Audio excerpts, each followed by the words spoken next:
Il layout compatto al 75% libera spazio sulla scrivania senza rinunciare ai tasti davvero utili per scrivere e giocare. Gli interruttori magnetici a effetto Hall con attivazione regolabile offrono una risposta fulminea e precisa, ideale per chi gioca in modo competitivo. La tripla impressione del KMS con frequenza dei polling elevata e modalità sensiero cinese, versione attiva con archive Sinifred.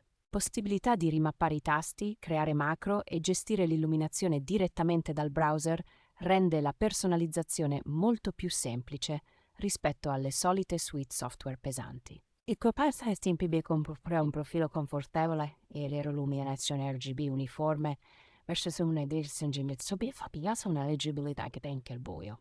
Il telaio in alluminio con strati fonoassorbenti rende la tastiera solida ma relativamente silenziosa, adatta a postazioni condivise e a diversi sistemi operativi.